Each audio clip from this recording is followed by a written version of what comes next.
O al doctor Espada Zancona que me reciba la llamada. Doctor, ¿cómo estás? Muy bien, muchas gracias. Oye, estaba yo pensando que mientras habemos algunos que estamos pues checando todo el panorama nacional, mundial, estatal también y municipal, hay gente que está encerrada, Ukip, en su ensimismado, en una burbuja de su casa, ¿no? ¿Cómo sientes que puede hacer la diferencia? ¿Y cómo va a ser cuando salgan a la calle, no? Mira, es que, a ver, si algo nos está mostrando esta pandemia de manera brutal, es que vivimos en una sociedad de clases. Uh -huh. Es decir, de alguna manera, tú y yo, aunque mantenemos vida activa virtualmente, podemos darnos el lujo de estar aislados o relativamente aislados. Esto le cuesta diferente a las diferentes personas, ¿no? Para todo mundo esta pandemia está teniendo costos. En mi caso, por ejemplo, la empresa familiar que se dedica a hacer encuestas, pues no funciona, no se pueden hacer encuestas. Pero hay gente que simplemente no puede ir a trabajar. En el mejor de los casos, le tocaron patrones que están cumpliendo, pues con algunas disposiciones que se han tomado, pero sobre todo con la decencia, y que además pueden hacerlo y les mantienen el sueldo, o por lo menos una parte del sueldo. Hay patrones que ni siquiera tienen para hacer eso, es decir, dueños de pequeños negocios que funcionan más o menos al día. Pienso en algún amigo, dueño de una marisquería, cosas así, que bueno, a lo mejor pueden darle a sus empleados 2, 3 semanas, pero no pueden mantener el sueldo simplemente porque no tienen de dónde sacar el dinero. E incluso algunos negocios que han permanecido parcialmente abiertos, como son los restaurantes, no están vendiendo lo mismo que antes. Pero todavía hay gente a la que le está yendo peor. Acá por todas las tardes pasa un señor vendiendo elotes sancochados. Evidentemente vive de eso. Claro. Dime tú, ¿cuánto puede vender este hombre hoy en comparación a lo que podía vender hace 3 meses? No. Y evidentemente si está saliendo bajo el sol de mayo a vender sus elotes en medio de la pandemia, es que no tiene más remedio que hacer eso. Claro. Por cierto, totalmente dentro de la ley, porque vende alimentos y los lleva a domicilio. Pero ese hombre se está jugando la vida todos los días. Que hombre, que si solo es el 1%, el 10%, pues sí, pero pues quienes podemos no estamos jugando a la ruleta rusa, y hay otros que sí.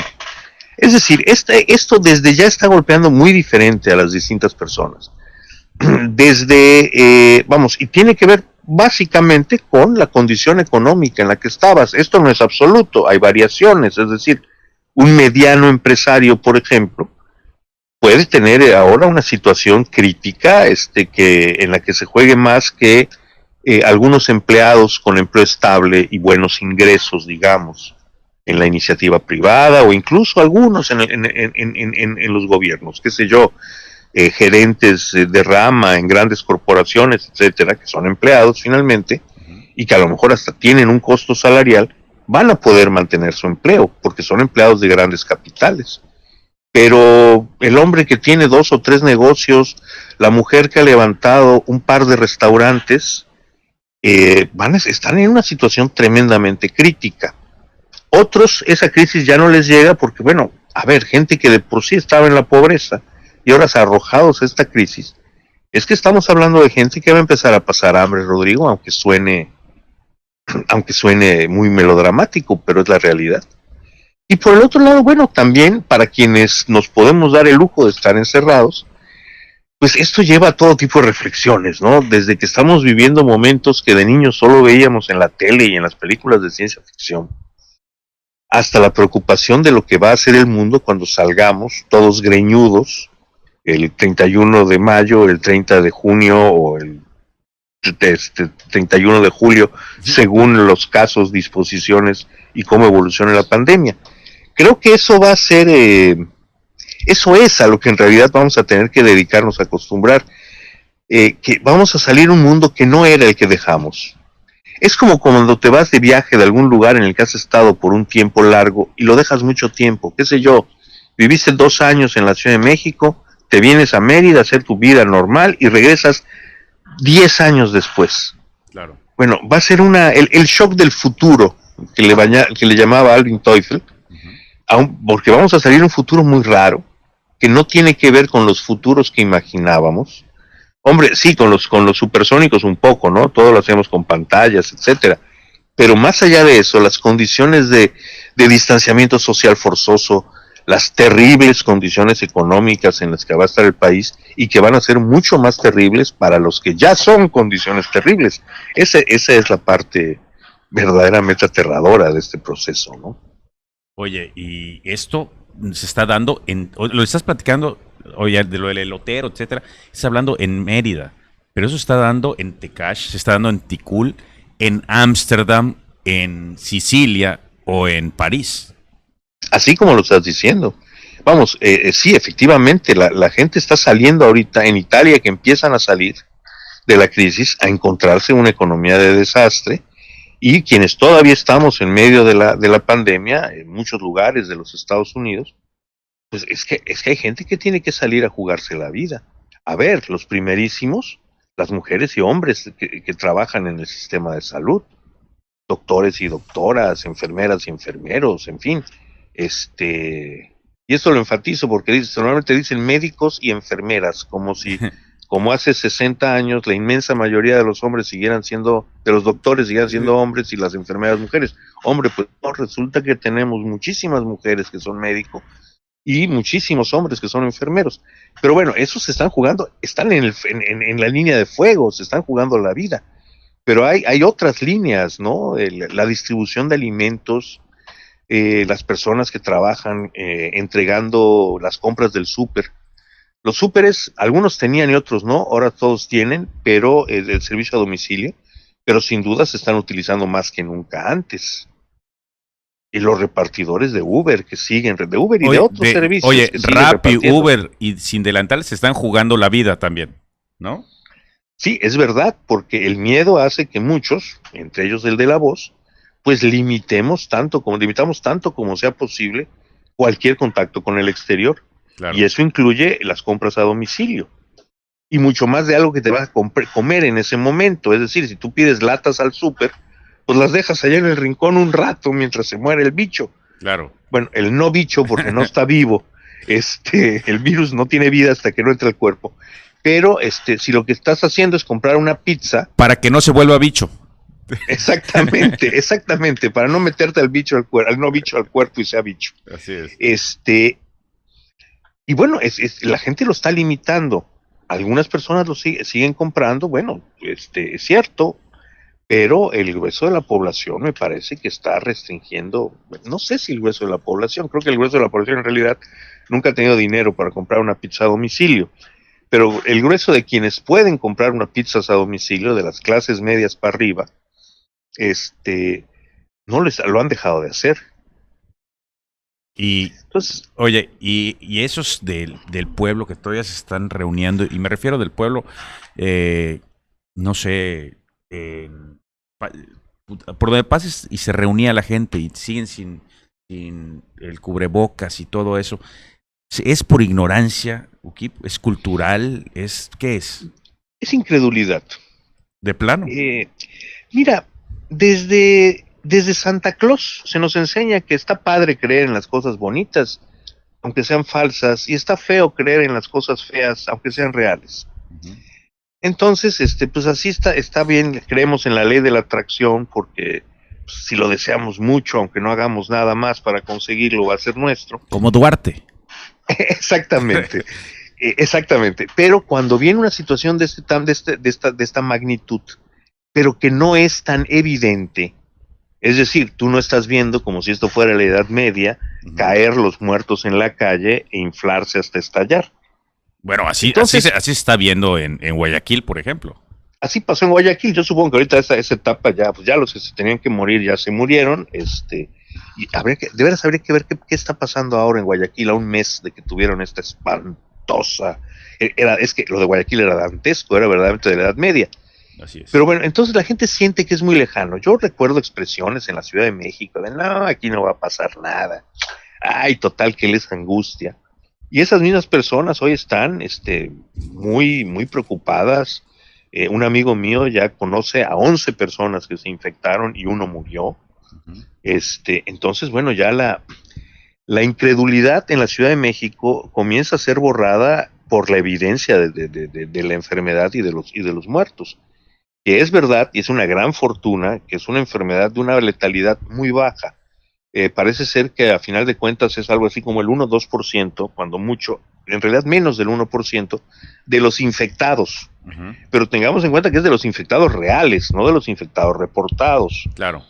Es decir, bajo esa lógica, aquí en México estaríamos ahorita ya en el orden de, ¿cuántos muertos tenemos? 2,000. Pues multiplica eso por 100 y esos son los 200,000 infectados reales. Ujú. Recordemos que la mayoría de los infectados de esta enfermedad son asintomáticos. Ahora bien, sí suena padre, ¿no? Menos del 1%. Nada más que si tenemos en cuenta que el 1% de la población de este país es de 1,300,000 personas, pues el problema ya no es tan chiquito. Así es.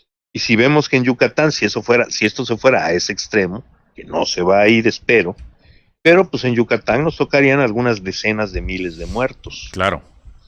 Entonces, decir el 1% O sea, ya lo verías más cerca. Claro, como lo están viendo con mucho menos, lo están viendo ya en la Ciudad de México o en el Estado de México, porque los hospitales ya se están llenando, porque algunos ya se llenaron, Claro. porque ya se empezaron a reportar casos extremos de gente que se murió porque no pudo encontrar un hospital que lo acogiera.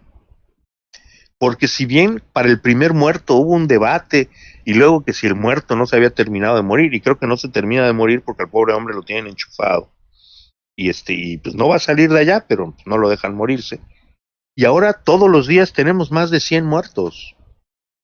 Es decir, esto está creciendo, no al ritmo que creció en los Estados Unidos o España o Italia, también hay que decirlo, aunque así como hay que decirlo, hay que admitir que esto no se debió a medidas de prevención, porque la realidad es que el confinamiento primero se llamó de manera muy dispareja por los distintos gobiernos. El gobierno federal no es sino hasta el día 28 de mayo, de marzo, si la memoria no me falla, que llama al confinamiento, sino también por condiciones climáticas que al final están funcionando parcialmente. Es decir, es verdad que el virus no sobrevive igual en un clima cálido que en un clima frío.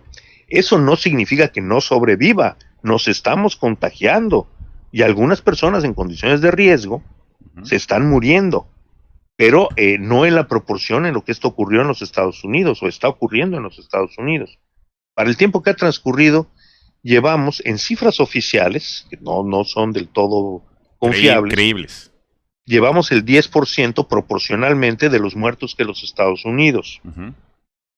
Digamos que la cifra real sea 2 o 3 veces la que se está reportando por la gran cantidad de muertos de neumonía típica, que simplemente no los declaran muertos por coronavirus porque no les hicieron la prueba. Claro. Pero bueno, aun si la cantidad fuera 3 veces mayor, estamos muy por debajo de los Estados Unidos, de España o Italia. Es decir, por una vez en la vida que ha sido una bendición estar en el trópico y no en el primer mundo. Claro. Pero esto no es suficiente, es decir, a pesar de eso, la enfermedad está avanzando, la enfermedad está infectando a mucha gente, y si se infecta a mucha gente, pues algunos no la sobreviven.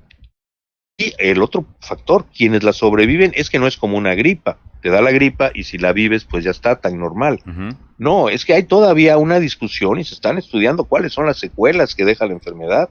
Se habla, por ejemplo, de que se puede perder el 30% de la capacidad respiratoria sobreviviendo la enfermedad. Ok. Se habla también, porque no se conoce, el virus es realmente nuevo, Claro. de que algunos de los problemas del virus derivan no de su ataque directo a las vías respiratorias, vías de comunicación, a las vías respiratorias, sino al sistema neurológico, al sistema nervioso. Okay. Esto son hipótesis que han estado lanzando sobre la base de evidencias parciales. Por eso en algunos casos funcionaron los medicamentos destinados a los parásitos, como la malaria, que los franceses estuvieron utilizando con relativo éxito. Entiendo que relativo éxito, porque si hubiera sido el gran éxito en el que había esperanzas al principio, pues ya se hubiera generalizado la solución. Pero bueno, el chiste es que de lo poco que se conoce del virus, ataca de muy diversas maneras, y sobrevivirlo no quiere decir que haya salido incólume. Claro. De la enfermedad. Puede ser que salgas con algún problema. ahora sí que con daño colateral, con secuelas. Así La es. enfermedad te deja secuelas, Así es. problemas respiratorios o de otra naturaleza. Pensemos, por ejemplo, en lo que fue el chikungunya, que te dejaba con dolores de artríticos y otra serie de cosas por un periodo largo o de manera permanente. Claro.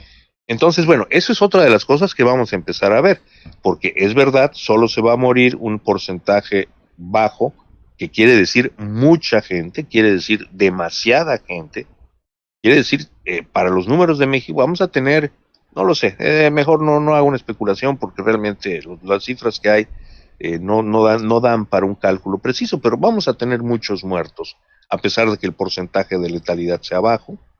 Va a haber gente que, a ver, a mí ya se me murió un amigo en esta epidemia, José Antonio Meckler, un militante del PRD con el que compartí muchos años la militancia, y que murió en los primeros, bueno, no en los primeros momentos, en los segundos momentos, a principios del mes de abril. Okay. Y ya fue una baja. Otros amigos míos se han enfermado. Pues cada vez es como envejecer, cada vez vas viendo la muerte más cerca. Bueno, así se va dando, mi estimado Kip, y más cuando estás en la no te voy a decir soledad, pero sí, pues en el encierro, ¿no? Sí. En el confinamiento. Sí, que lleva a otro tipo de preocupaciones también, ¿no? Mucho más. A ver, las reflexiones, las preocupaciones, los problemas íntimos y de las relaciones familiares van a ser parte de esta pandemia también, ¿eh? Así es, así es. Bueno, pues ya veremos cómo va aligerándose esto, ¿no?